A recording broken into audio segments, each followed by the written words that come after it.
artinya setiap makhluk apabila telah diberikan ruh oleh Allah, dia pasti akan merasakan tercekik dengan kematian. Itu janji dari Allah. Makanya Allah mengatakan kullu nafsin dha'iqatul maut. Semua yang kemudian bernyawa pasti akan merasakan sakit, ya. Pasti akan merasakan mati. Sebagaimana pula mungkin pertanyaan kita, bagaimana dengan kedudukan para malaikat? Bukankah para malaikat itu akan merasakan mati juga, Ustaz? Iya, seluruh malaikat pun akan merasakan mati. Karena jelas Allah menyampaikan di dalam Ali Imran 185, kullu nafsin dha'iqatul maut. Berarti semua malaikat pun juga akan merasakan mati sebagaimana manusia merasakan mati. Makanya nanti kita harus paham, ya. Yang kita harus pahami adalah berapa kali sih sangkakala nanti akan ditiup oleh malaikat Israfil. Maka ada yang mengatakan 3 kali, ada yang mengatakan 2 kali. Selamat datang di channel Langkah Iman Istiqomah. Jangan lupa like, komen, dan subscribe. Dan semoga kita semua mendapatkan ilmu yang bermanfaat. Amin. Ibu-ibu yang semoga Allah rahmati dan Allah berkahi, alhamdulillah kita bersyukur kepada Allah atas segala nikmat yang Allah telah berikan, sehingga dalam kesempatan sore kali ini Allah kumpulkan kita dalam suatu majelis yang Allah cintai, yaitu adalah majelis ilmu. Semoga tidak ada yang membuat kita berkumpul pada majelis yang mulia ini kecuali adalah karena keikhlasan kita, semata-mata karena Allah Subhanahu wa Ta'ala. Karena sesungguhnya barang siapa yang telah mengikhlaskan apa yang dia lakukan ketika mencari ilmu, maka tidak ada tempat untuknya kecuali adalah surga bagi yang mengajar ataupun bagi yang belajar. Inilah pentingnya mengkondisikan hati untuk senantiasa ikhlas dalam setiap proses belajarnya kita. Karena apabila ilmu telah didapatkan dengan proses hati yang ikhlas, maka mizan kebaikan kita akan berat ditimbang oleh Allah Subhanahu wa Ta'ala. Mari kita lanjutkan kajian kita. Maka sebelum kita membahas sebentar tentang apa yang menjadi pembahasan kita di dalam kajian kitab At-Tadhkirah, penting saya sampaikan, mungkin ini menjadi muqaddimah untuk memperkuat dan mempertegas kenapa pentingnya kita membahas kitab ini di dalam kehidupan kita setiap bulannya. Maka sesungguhnya kita harus paham, sesungguhnya perjalanan panjang yang akan kita tempuh, yaitu dalam urusan barzah dan urusan akhirat kita, itu sangat tergantung bagaimana dengan perjalanan kita yang pendek di dunia. Barang siapa yang perjalanan pendeknya benar hidupnya, maka perjalanan panjangnya akan benar. Tetapi apabila rusak perjalanan pendeknya pada safar yang pendek di dunia, maka akan rusak dalam kehidupan kelak di akhiratnya. Inilah yang menjadikan kita memahami, perhatikanlah bagaimana sikap kita pada safar yang pendek, karena apapun sikap kita pada safar yang pendek sangat menentukan pada perjalanan kita pada safar yang panjang. Semoga kita termasuk orang yang diluruskan oleh Allah dalam safar yang pendek, diberikan kefahaman, dan kita mengetahui apa yang harus kita persiapkan, karena safar yang panjang tergantung pada bekal yang kita pilih pada safar yang pendek.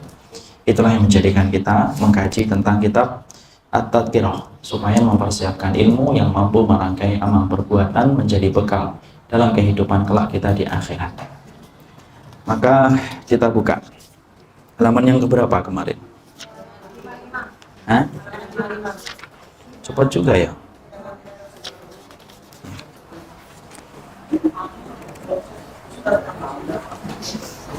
Iya ya, jawabnya kenyang banget ya.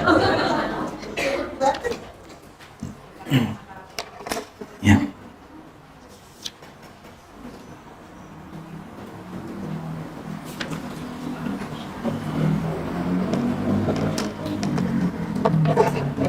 Ya, kita bahas.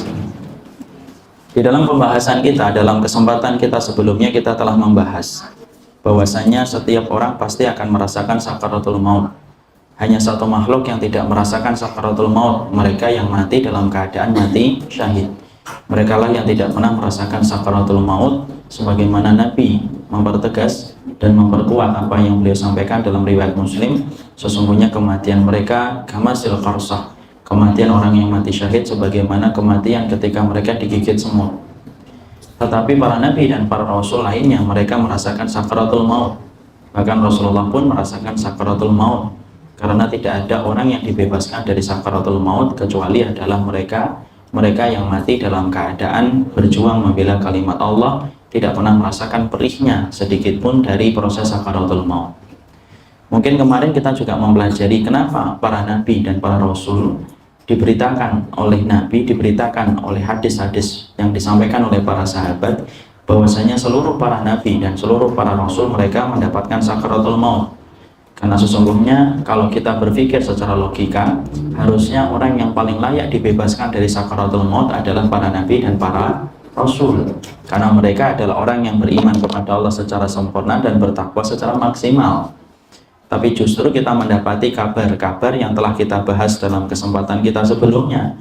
Kita mendapati Nabi Musa, kita mendapati Nabi Isa, bagaimana mereka dikabarkan merasakan sakaratul maut yang berat. Bahkan sakaratul mautnya Nabi pun sakaratul maut yang berat. Sampai beliau lemah di atas pangkuan Ibunda Aisyah, meminta segayung air di atas tempat yang terbuat dari kulit, dan Nabi mengusapkan berkali-kali ke wajahnya sembari beliau mengatakan, Allahumma inna lil mauti la sakaratun. Ya Allah, ternyata setiap kematian itu punya sakaratnya.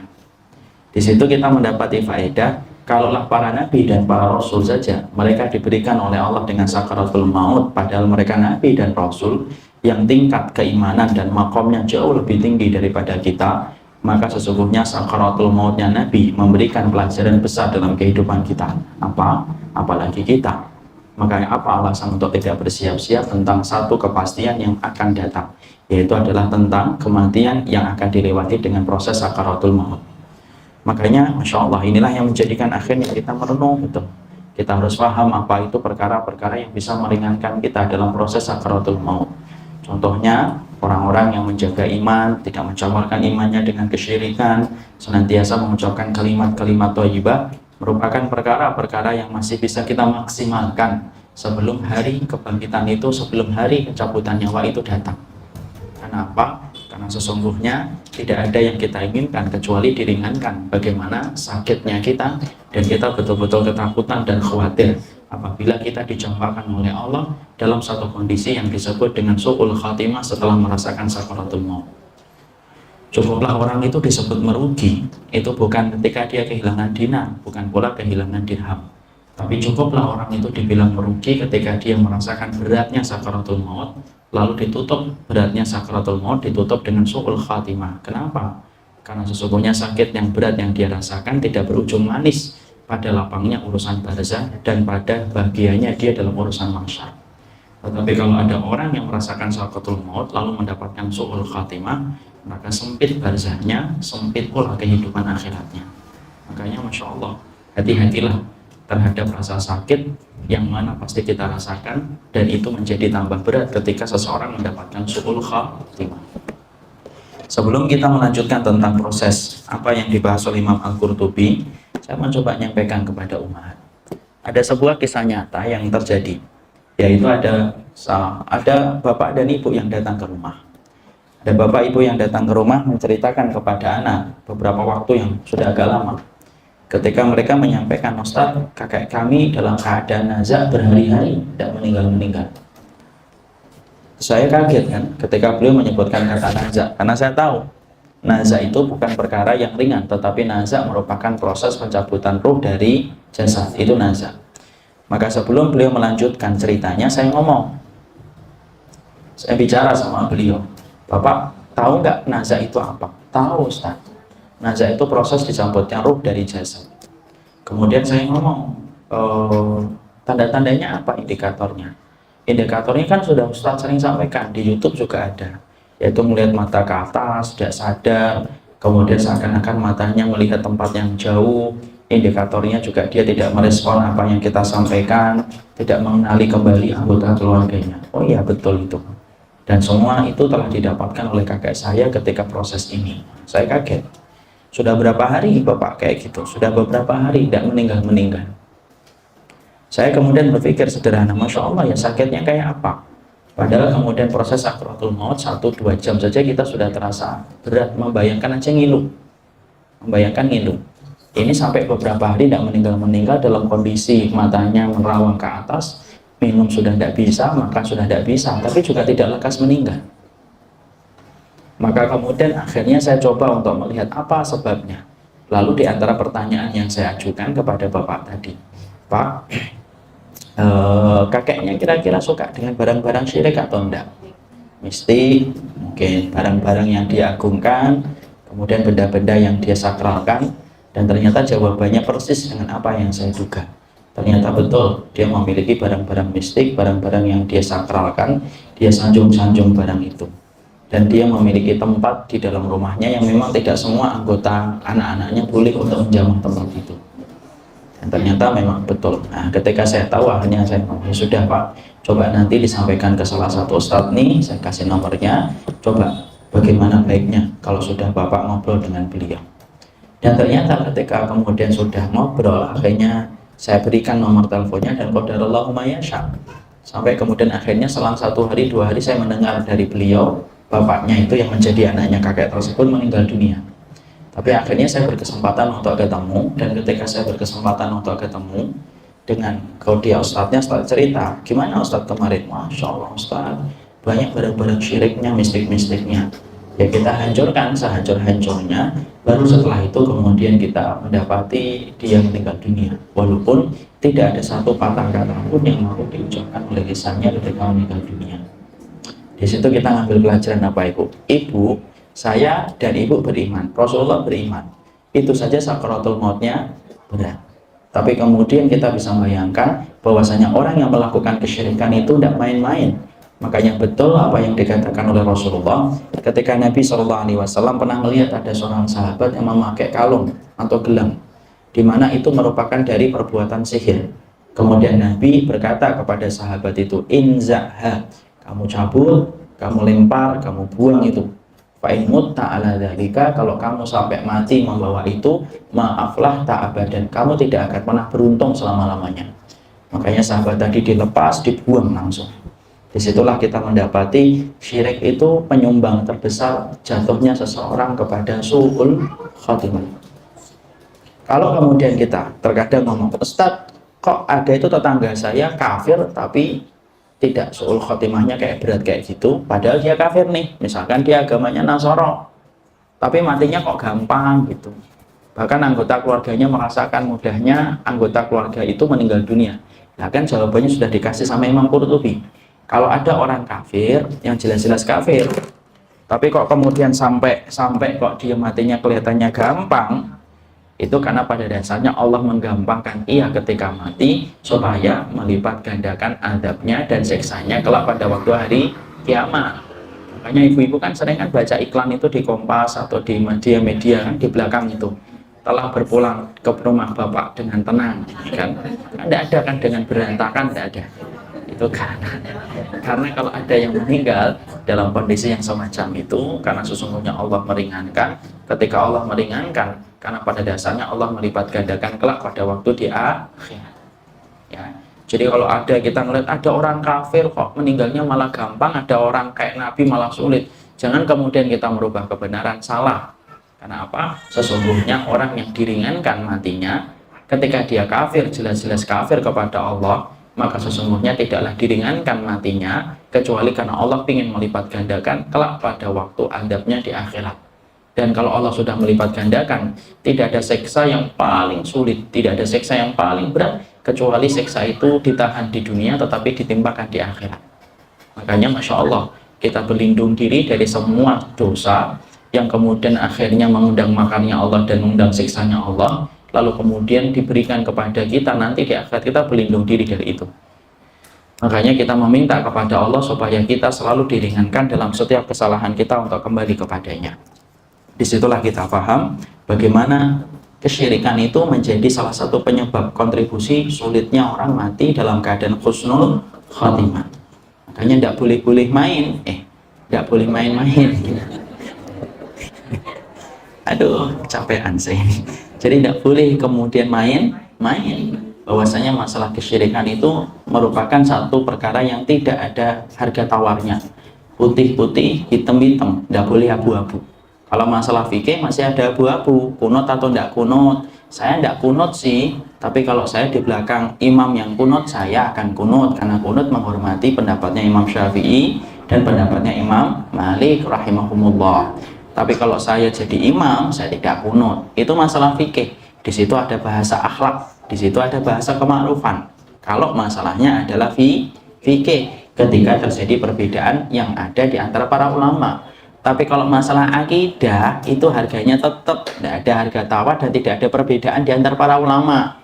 Gimana hukumnya datang ke dukun ya? Para ulama berbeda pendapat. Tidak ada perbedaan pendapat di antara para ulama tentang masalah mendatangi dukun ya.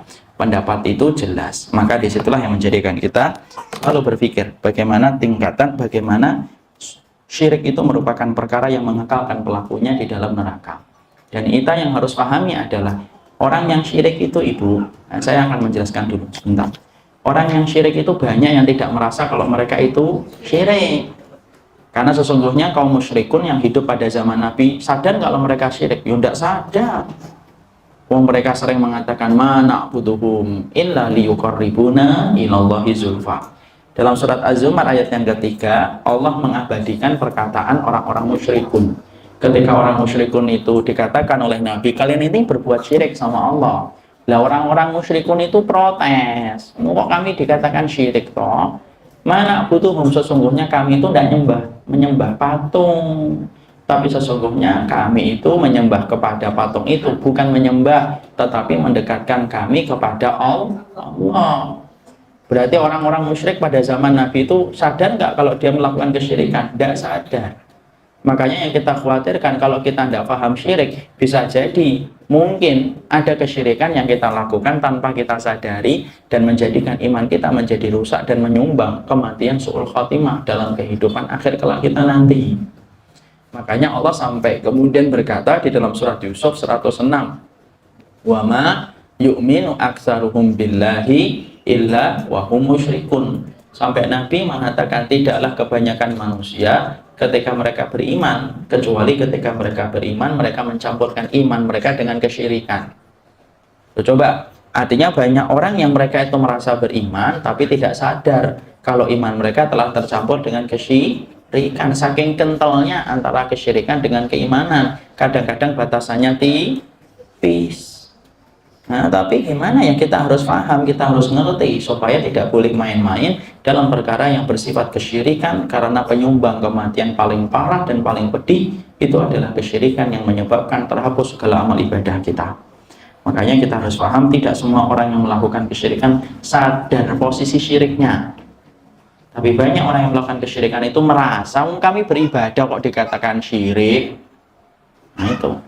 Nah itulah yang menjadikan akhirnya apa? Hidayah itu mahal dan kewajiban kita menyampaikan kepada mereka yang belum tersapa dengan hidayah. Nah, sekarang di sini di dalam kaitannya di sini ada tingkatan-tingkatan sakaratul maut ya. Bahwasanya tingkatan sakaratul maut disampaikan oleh Imam Al-Qurtubi bahwasanya semua makhluk itu pasti akan meneguk dengan kematian dan merasakan cekikan kematian. Maka sesungguhnya dikatakan oleh Allah di dalam surat Ali Imran ayat 185 ya. Di dalam Ali Imran 185 Allah menyampaikan kullu nafsin dha'iqatul maut. Sesungguhnya setiap makhluk yang bernyawa pasti akan merasakan mati. Artinya setiap makhluk apabila telah diberikan ruh oleh Allah, dia pasti akan merasakan tercekik dengan kematian. Itu janji dari Allah. Makanya Allah mengatakan kullu nafsin dha'iqatul maut. Semua yang kemudian bernyawa pasti akan merasakan sakit ya. Pasti akan merasakan mati. Sebagaimana pula mungkin pertanyaan kita, bagaimana dengan kedudukan para malaikat? Bukankah para malaikat itu akan merasakan mati juga, Ustaz? Iya, seluruh malaikat pun akan merasakan mati, karena jelas Allah menyampaikan di dalam Ali Imran 185 kullu nafsin dha'iqatul maut. Berarti semua malaikat pun juga akan merasakan mati sebagaimana manusia merasakan mati. Makanya nanti kita harus paham ya. Yang kita harus pahami adalah berapa kali sih sangkakala nanti akan ditiup oleh malaikat Israfil. Maka ada yang mengatakan 3 kali, ada yang mengatakan 2 kali. Yang mengatakan 2 kali yaitu adalah Abu Hurairah radhiyallahu anhu. Ma bainan nafkhataini arbaun, di antara 2 tiupan sangkakala itu ada jarak 40. Tapi 40-nya tidak pernah dijelaskan apakah 40 tahun, 40 bulan atau 40 hari. Tidak pernah tidak pernah Abu Hurairah mengkhususkan keterangan waktunya. Beliau hanya menyebutkan dalam bentuk globalnya, yaitu 40. Disitulah kita mengetahui bahwasanya tiup sangkakala yang pertama seluruh manusia akan meninggal dunia. Yang tersisa, kalau dalam beberapa riwayat kita mendapati yang tersisa itu 3 malaikat.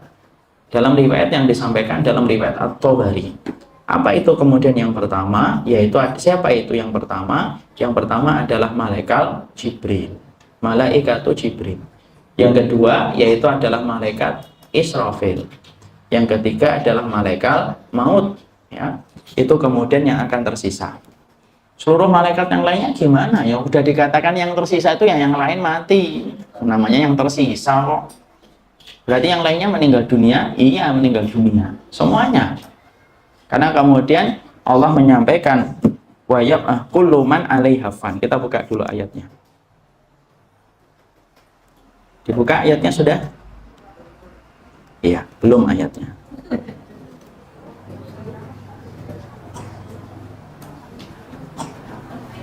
Iya. Surat Ar-Rahman.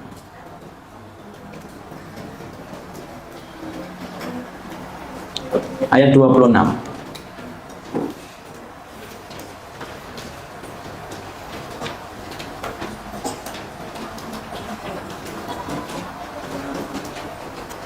Sudah? Dibaca Ibu. Semua yang ada di dunia itu akan binasa. Teruskan ayat setelahnya. Tetapi wajah Tuhanmu yang memiliki kebesaran dan kemuliaan tetap kekal. Ya.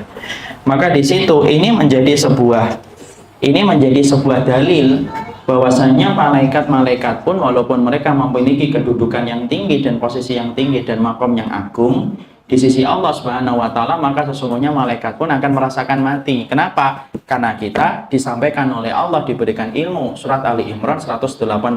Kullu man 'alaiha fan. Nah, kita harus belajar. Kullu man 'alaiha itu artinya disebutkan dalam bentuk kullu man.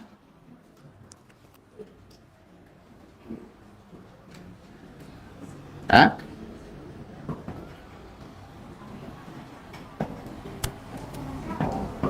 Di sini Allah kemudian menyampaikan kullu itu apa? Setiap. Man ini bentuknya nakirah. Apa ini nakirah? Umum. Berarti kemudian ayat ini tidak berlaku kepada orang yang beriman ataupun berlaku kepada manusia. Tapi ayat ini berlaku apa? Kalau ada kata nakirah, tahu nggak nakirah? Aduh, tambah pusing saya. Nakirah itu. Nakirah itu yang bersifat umum. Kalau bahasa Inggrisnya itu yang tidak pakai the. Kalau pakai the itu namanya apa? Nggak tahu juga kan? Iya, Masya Allah ya. Makanya kalau kemudian most atau the most itu kan beda. Itu kalau dalam bahasa Arab, Anda nggak tahu bahasa Inggris lah. Kalau bahasa Arab namanya nakirah dengan ma'rifah. Kalau nakirah itu apa? Umum. Umum dia. Berarti umum itu apa? Mencakup semuanya. Bahkan mencakup apa? Menyangkut pertama, al-hayawanat. Yaitu hewan-hewan pasti mati. Iya. Kalau ibu bertanya, Ustadz, hewan itu apakah nanti dibangkitkan oleh Allah ataukah tidak? Maka para ulama berbeda pendapat, tetapi termasuk di antara ilmu yang tidak perlu kita kaji terlalu mendalam. Ya, kenapa? Pentingnya tidak terlalu menambah iman, bodohnya tidak membahayakan iman. Itu kalau dalam bahasa Imam Qurtubi apa? Ilmuhu la yanfa wa jaluhu la yadur. Tidak usah dipikir ibu punya kucing nangis di ketika mati, ya Allah pertemukanlah aku, ya Allah. Tidak usah gitu. Kalau sudah berada di surga, ya mau minta kucing, gajah aja bisa, apalagi kucing.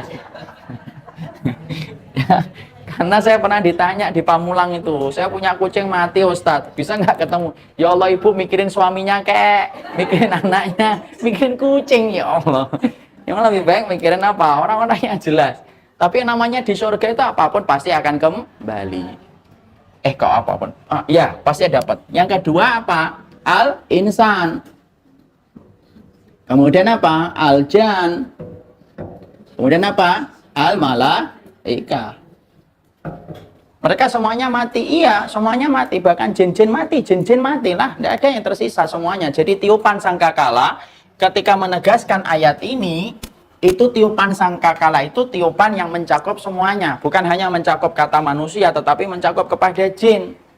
Jadi ketakutan nanti ketika misalkan kita membaca ini, kesal nanti kita baca dalam tafsir itu. Ketika baca idza zulzilatil ardu zilzalaha. Ada yang nanya ke ana, Ustadz ini kan kalau manusia takut, ya kalau jin kan biasa terbang kemana-mana. Jadi nanti rusak diambil ngeliatin gitu. Itu pikiran kita selaku manusia. Tapi kalau Allah sudah mengatakan idza zulzilatil, semuanya rusak. Bahkan kerajaan iblis pun akan rusak. Di mana kerajaan iblis itu? Wa kana arsyuhu alal ma. Sesungguhnya kerajaan iblis itu di mana? Di atas air. Itu kerajaannya iblis. Rusak, Ustaz, rusak semuanya. Rusak semuanya, Ibu. Maka itu yang kemudian akhirnya apa? Di sini kita mendapati kullu man 'alaiha fan, rusak semuanya. Wa yabqa, di sini Allah menegaskan wa yabqa. Wa yabqa apa itu? Wajhu rabbika dzul jalali wal ikram. Yang tersisa hanya satu, yaitu wajahnya Allah. Bahkan semua malaikat nanti kemudian akan meninggal dunia. Meninggal, iya. Dan kita kan pelajari kan, dalam pelajaran kita kemarin apa? Siapa malaikat yang disisakan oleh Allah? Kenapa? Wasaika illa man Allah. Ada kata illa man Allah. Kita buka dulu Qur'annya.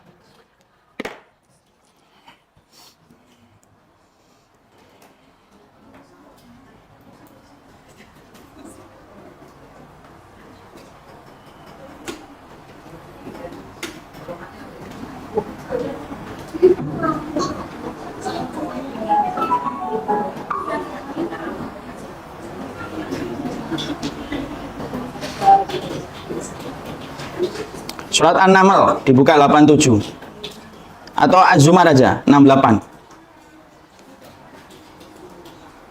Surat ke-39.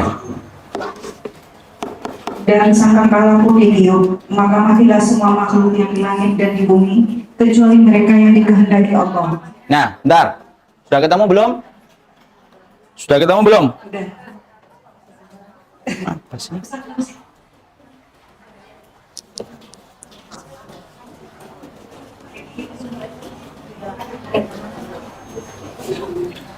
Tidak apa-apa, insya Allah.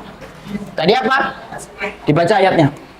Fasaika, ayatnya. Fasaika. Bentar. Wa nufikha fisuri. Ya. Wa nufikha ini, kemudian tadi di ayat ini diterjemahkan dalam riwayat Abu Hurairah. Ma baina nufkhata ini arbaun. Di antara dua tiupan itu ada jeda waktu 40. Ya. Ma baina disebutkan wa nufikha fisuri. Ketika sudah ditiupkan sangkakala, kemudian apa? Fasaika mang fis samawati wal ard. Dibaca Ibu ayatnya. Wa nufikha fisuri fasaika man fis samawati wa man fil ard. Ya, lihat. Man disebutkan man lagi kan? Man fis samawati wal ard. Berarti umum atau tidak umum? Umum. Sama dengan apa? Man di sini. Berarti mencakup apa? Hewan, manusia, jin, malaikat. Mati semuanya, tidak ada yang tersisa. Ada yang nyempel satu, Ustaz. Tidak ada yang nyempel satu. Ya, ada yang kemudian mengendap-endap. Lagian kalau dia hidup sendirian, tidak kelewatan, malah kasihan, tidak ada temannya. Makanya fasaika disebutkan apa? Fasaika. Apa artinya fasaika di situ? Fasaika disebutnya apa? Disebutkan apa? Fasaika. Coba kita belajar. Matilah semua. Ya. Matilah semua, tapi disebut dengan kata saiko, itu kayak pingsan. Kenapa? Karena matinya akan menjadi hidup kembali. Matinya mereka disebut dengan fasaiko. Kenapa nggak disebut dengan al-maut di sini, Ustadz? Karena pada dasarnya setelah dimatikan, mereka sebentar lagi dihidupkan. Dari mananya? Dari ajbud da'bi. Tahu ajbud da'bi? Ajbud da'bi itu tulang ekor kita ini loh di sini. Ini tulang ekor tidak bisa kemudian dihancurkan oleh apapun, itu tidak bisa. Jadi lama kita meninggal sampai tulang belulang kita sudah hancur, kulit kita sudah hancur-hancuran, rambut kita sudah entah kemana. Kemudian yang tidak bisa dihancurkan itu apa? Tulang ekor. Nah disinilah nanti Allah turunkan hujan. Hujan itu kemudian bersentuhan dengan tulang ekor, lalu jadilah manusia itu hidup kembali. Paham? Tapi sebelum kemudian dihidupkan kembali ini, pada yang pertama fasaika fisuri, Fasaika man fis samawati wal ardi illa, ada kata-kata illa man sya Allah. Illa man sya Allah disentuh dengan ma atau man? Man. Apa bedanya man sama ma? Apa bedanya man sama ma? Apa bedanya? Tuh kan? Mandi beneran saya kayak gini nih. Man atau ma? Ya, apa bedanya man sama ma, Ibu? Hah? Man orang? Ma, benda. Kalau misalkan saya tanya mahada, itu artinya apa? Apa ini? Itu nanyanya benda atau orang? Kalau saya man hada. Nah, di sini Allah menyebutkan man atau ma? Man, berarti kemudian bernyawa atau tidak bernyawa? Bernyawa, sebenarnya bukan orang, tapi bernyawa dan yang berakal. Maka kemudian para ulama, lah di sinilah Imam At-Tabari mengatakan siapa yang tersisa? Karena Allah mengatakan illa man sya Allah. Lah beliau menyebutkan dalam tafsirnya itu 3, Jibrilun, kemudian Israfil, kemudian maut. Malaikat maut. Siapa yang pertama kali dicabut itu? Yang pertama kali dicabut adalah malaikat. Hah? Yo, mana dulu? Sebutin aja salah satu dari 3. Masih nyantel nanti sana. Yang mana? Yang mana? Yang mana? Kalau nggak dijawab saya pulang beneran ini. Yang mana? Hah? Malaikat maut dicabut. Terus yang nyabut Israfil siapa? Hah? Yang dicabut pertama kali Israfil dulu. Baru setelah itu yang tersisa 2. Mata malaikat maut, yang kedua malaikat malaikat Jibril. Kemudian malaikat maut kemudian disuruh nyawanya sendiri dicabut, kemudian yang tersisa 1 malaikat Jibril. Malaikat Jibril inilah yang diberikan penghormatan, Allah sendiri yang mencabut nyawanya malaikat Jibril. Paham? Paham nggak? Paham nggak? Paham Ibu? Disitulah akhirnya kita mengetahui proses ini yang kita pahami yang pertama, bahwasanya seluruh manusia nanti pasti, seluruh makhluk hidup itu pasti merasakan mati. Tidak ada yang tersisa dari manusia kecuali pasti merasakan mati. Ya. Maka kemudian disinilah yang kemudian disampaikan oleh Allah, sesungguhnya setiap manusia, setiap makhluk pasti akan merasakan mati. Tidak ada manusia, tidak ada makhluk yang telah dihidupkan oleh Allah kecuali pasti akan merasakan kematian. Pada saat itulah kemudian seluruh alam semesta ini hancur sehancur-hancurnya dan Allah biarkan dulu. Ya, jarak berbedanya hanyalah 40 dan 40 tidak pernah dijelaskan secara detail di dalam Al-Qur'an ataupun di dalam hadis. Maksudnya 40 itu 40 apa? Sampai kemudian Allah bangkitkan pertama kali siapa? Malaikat Israfil. Kenapa? Bertugas untuk meniupkan sangkakala yang kedua. Ya. Maka disinilah kita mengetahui bahwasanya itu termasuk di antara tingkatan, yaitu adalah tingkatan yang kedua setelah kemudian kita merasakan sakaratul maut yang kita rasakan ketika dicabutnya ruh.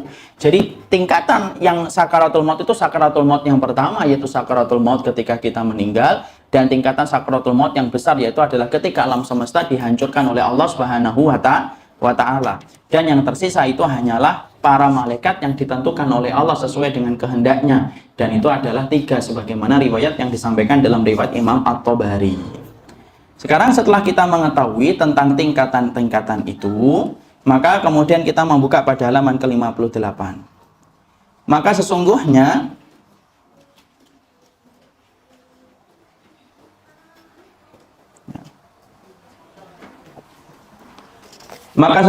kematian disampaikan oleh beliau di sini. Kematian itu merupakan perkara yang menjadi bencana besar.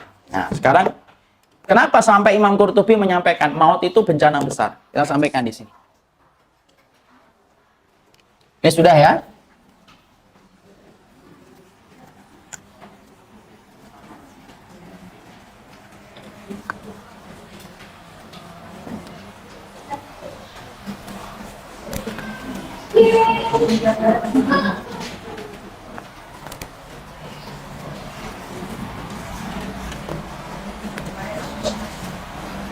Perhatikan di sini. Maka Imam Al-Qurtubi lalu menjelaskan bahwasanya proses yang kemudian beliau ingin sampaikan pada halaman yang ke-59, 58, beliau menyampaikan bahwasanya maut itu adalah musibah besar. Sebenarnya, kenapa kok dinamakan musibah? Maka sebelum kita membahas itu, kita harus paham, seorang mukmin itu menyikapi al-maut. Seorang mukmin itu menyikapi kematian itu gimana? Ada dua. Ada di situ ada mahab, ada kemudian di situ ada ridho, di situ kemudian ada musibah. Nih. Orang mukmin itu menyikapi kematian itu ada dua sikap, di mana dua sikap ini diperlukan. Salah satu sikap mengalahkan sikap yang lainnya, maka sesungguhnya tidak benar. Contohnya kita hanya punya sikap ridho terhadap apa yang menjadi kematian, maka kemudian tidak benar. Kita hanya menganggap musibah tok, tapi kita tidak ridho, tidak benar. Kenapa kita kemudian harus menyikapi itu? Kematian itu harus disikapi antara sikap ridho dan sikap menganggap itu musibah. Makanya orang yang mukmin ketika menganggap kematian itu apa? Antara seneng dan kemudian takut. Kenapa kita kemudian harus ridho, di mana itu konotasinya adalah senang? Karena kalau kita ibu tidak ada kematian, Masya Allah, hidup kita ini akan betul-betul susah merasakan kebahagiaan. Kenapa? Karena sesungguhnya dunia bukan tempat kita untuk bahagia. Orang yang sedih uji kalau tidak ada kematian, tidak akan selesai-selesai ujiannya. Ya, coba kalau bandingkan misalkan ada seseorang dalam keluarga, misalkan mengalami ujian dalam keluarga, tidak ada mati, Masya Allah, sepanjang hidup, kekal selama-lamanya, dia kayak gitu. Makanya kemudian akhirnya apa? Berat, iya. Makanya orang mukmin, kenapa dia senang dengan adanya kematian? Karena dengan kematian itu memutuskan beban hidupnya untuk mendapatkan apa yang dijanjikan oleh Allah ketika dia taat. Dan kematian itu kenapa kita senang? Karena kita tidak akan ketemu Allah. Dan kita tidak ketemu Rasul kalau kita tidak mati. Di sini pentingnya. Tapi di sisi yang lainnya kita menganggapnya musibah. Kenapa? Karena sesungguhnya dengan kematian musibah itu menimbulkan takut. Kenapa kita takut? Karena sesungguhnya dengan kematian ini terputus segala amal ibadah kita. Padahal kita tidak tahu amal kita sudah cukup atau belum. Amal kita cacat atau enggak. Taubat kita nasuha atau belum. Istighfar kita diterima oleh Allah atau enggak. Makanya kemudian apa? Itu kita menganggapnya bagian musibah. Kenapa? Mati itu memutuskan semua amal soleh kita. Makanya orang mukmin itu ketika menyikapi mati, itu antara senang dengan takut. Masya Allah itu. Kalau kita takut sama kematian, ibu, Allah lebih benci. Kenapa? Karena Allah tidak suka sama orang yang tidak ingin ketemu Allah. Allah tidak suka. Padahal kita ngerti cara kita ketemu Allah itu bagaimana. Cara kita ketemu Allah yaitu adalah dengan kematian. Makanya sampai diterangkan barang siapa yang dia benci ketemu Allah, Allah lebih benci untuk ketemu dia. Dan barang siapa orang yang cinta ketemu Allah, maka Allah pun akan lebih senang untuk ketemu dia. Artinya apa? Menyikapi kematian itu loh, menjadi sebab kita untuk ketemu Allah dan apakah kita benci ketemu Allah atau enggak. Jadi orang mukmin itu dua, susah dong Ustadz menempatkan dua ini dalam satu hati kita, susah. Di satu sisi kita pengennya ketemu dengan anggota keluarga kita yang sudah mendahului kita, iya atau enggak? Ibu punya ibu yang sudah meninggal dunia. Apa kita tidak pengen ketemu di surganya Allah, di pinggir-pinggir sungai yang begitu indahnya, ketemu dengan kakek kita, nenek kita yang betul-betul kita mendapatkan kesolehan dari mereka juga. Kalau kita tidak senang mati, Bu, lah kapan kita akan ketemu sama amal soleh kita? Tapi di situ sisi ketika kita senang mati supaya kita kumpul lagi dengan anggota keluarga kita pada reuni akbar, reuni besar, yaitu reuni di surga, dan kita bisa ketemu Allah dan Rasulnya dan bertemu sholat kita, pahalanya kayak apa, ketemu sedekah kita selama ini kayak apa, semuanya itu disikapi dengan rasa senang. Tapi kadang-kadang kita takut. Kenapa takutnya? Karena kita tidak tahu amal kita cukup atau enggak, amal kita cacat atau enggak selama ini, taubat kita nasuha atau tidak, istighfar kita diterima oleh Allah ataukah tidak. Dan itu yang menjadikan kita menganggap kematian terkadang menjadi sebab musibah. Ya, paham? Jadi disitulah kita akhirnya mendapati apa? Mati, maut itu merupakan bencana besar. Maka sebelum kita membahas tentang ini juga kita harus paham. Di antara musibah yang paling gede dalam kehidupan ketika bicara kematian itu kematian siapa? Musibah yang paling gede yang bicara tentang kematian itu kematiannya siapa? Kematian Rasul. Makanya sampai Nabi menjelaskan, kalau kita sedang mendapatkan musibah, maka ingat-ingatlah, kata Nabi, dengan musibah yang menimpaku. Apa musibah itu? Kematian. Kenapa? Semenjak kematian Rasulullah terputus berita dari langit dan wahyu dari langit. Makanya musibahnya gede setelah meninggalnya Rasulullah, meninggalnya besar. Makanya Ummu Aiman radhiyallahu anha beberapa waktu setelah meninggalnya Rasulullah itu nangis saja beliau.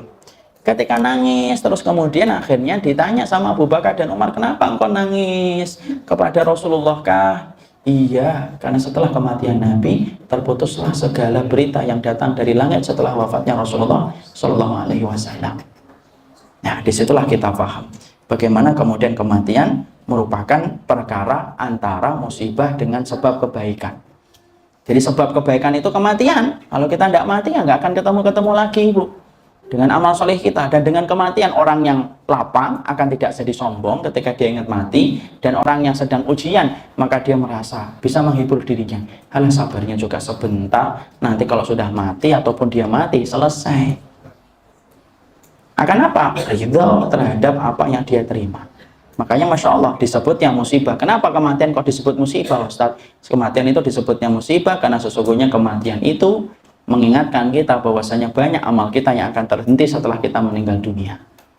Ya, makanya Masya Allah disitulah kita memahami tentang masalah kematian ini.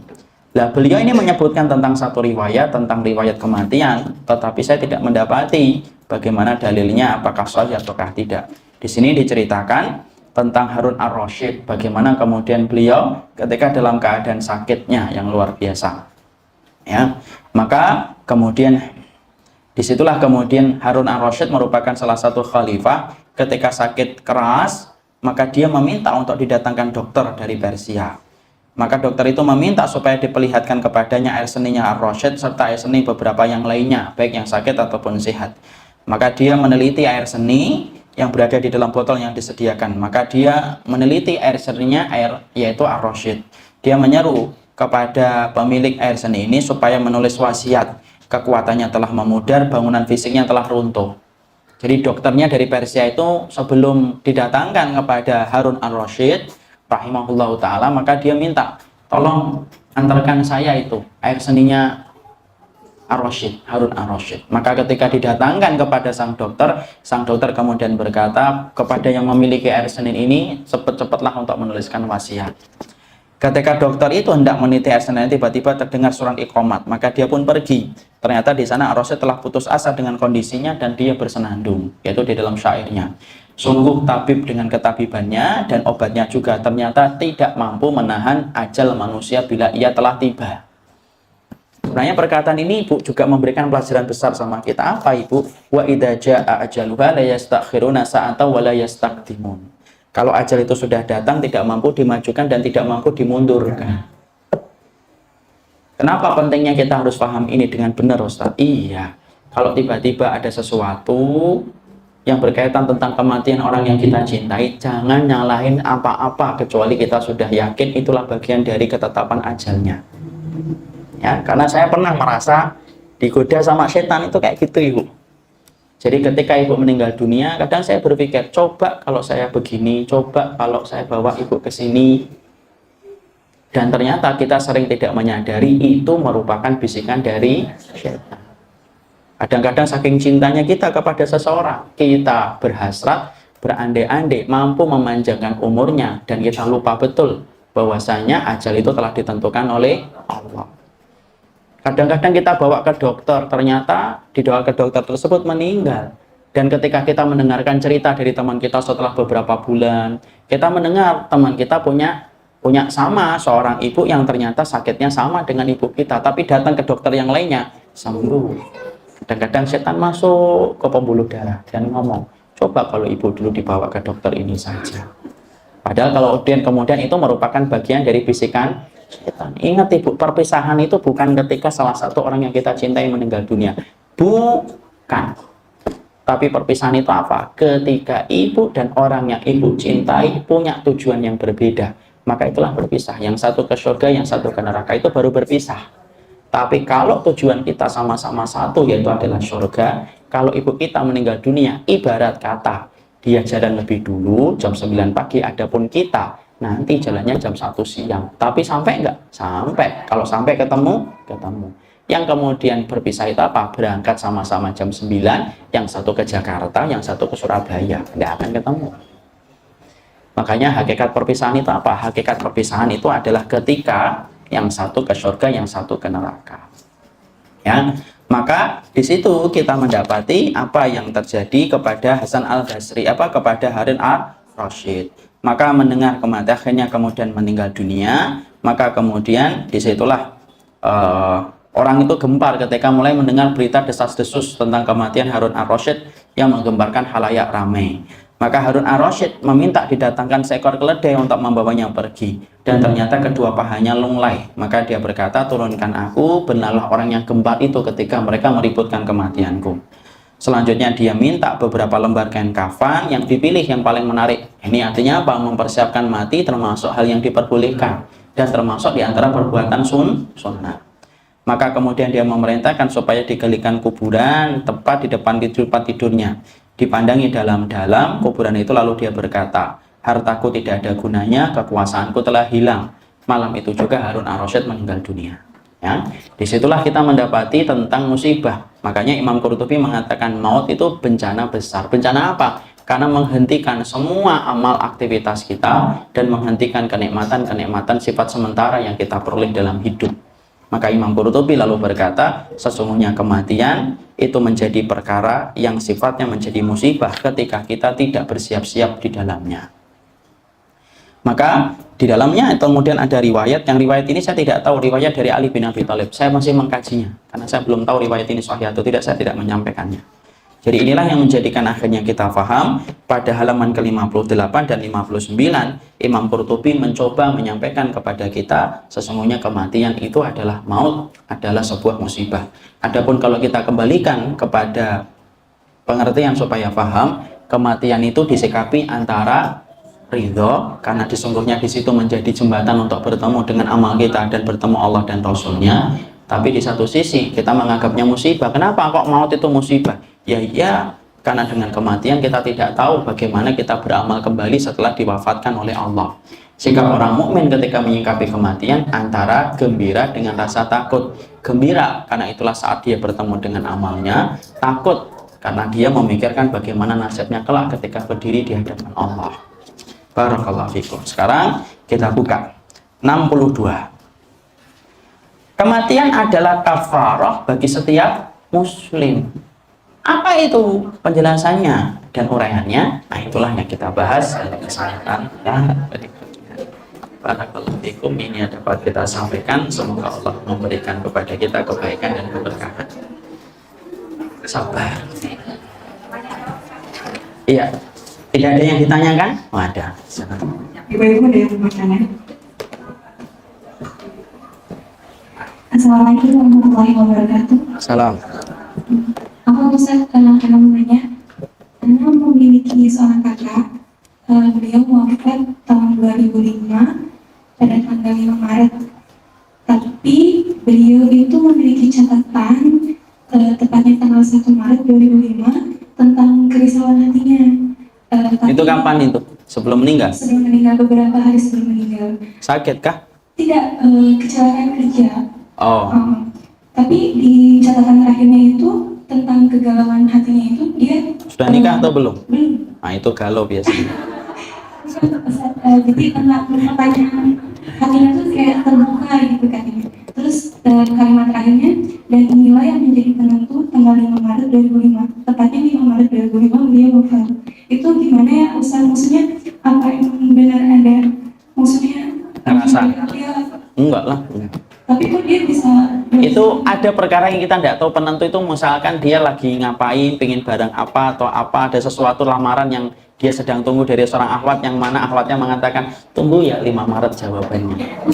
Tapi yang jelas ada nggak orang yang akan mengetahui orang itu meninggal dunia? Tidak ada, kan kita sudah kemarin sampaikan kan, tidak ada yang tahu kapan seseorang itu akan meninggal dunia. Tidak ada yang tahu tentang ajal seseorang. Makanya kemarin kan kita sampaikan, jangan suka mengkait-kaitkan omongan orang sebelum meninggal dunia, seakan-akan itu menjadi omongan ketika dia ingin berpisah sama kita. Saya kok tiba-tiba ingin makan lontong ya gitu. Ternyata 2 hari lagi meninggal dunia. Ternyata kemudian kita langsung ngomong, oh ya Allah, ternyata itu lontong terakhirnya. Enggak lah, lagian kalau tahu mau mati ngapain makan lontong, lebih banyak berzikir. Kemudian ada seorang orang yang ngomong, saatnya aku, ya, ini sudah dulu ya, ini lagi ngobrol WhatsApp gitu, tiba-tiba sudah dulu ya, mau istirahat gitu. Ternyata habis WhatsAppan dia meninggal dunia. Oh ternyata sudah ngerasa gitu. Loh kalau mau mati nggak mungkin WhatsApp sama kamu, lebih baik mikirin dia mati. Jadi itu hanyalah perkiraan saja yang kita tidak tahu. Tidak ada orang yang tahu kapan seseorang itu akan meninggal dunia. Umar bin Khattab aja tidak tahu kok kalau akan ditusuk oleh Abu Lu'al Majusi ketika sholat subuh, padahal beliau adalah seorang sahabat besar. Paham? Jazakallah khair.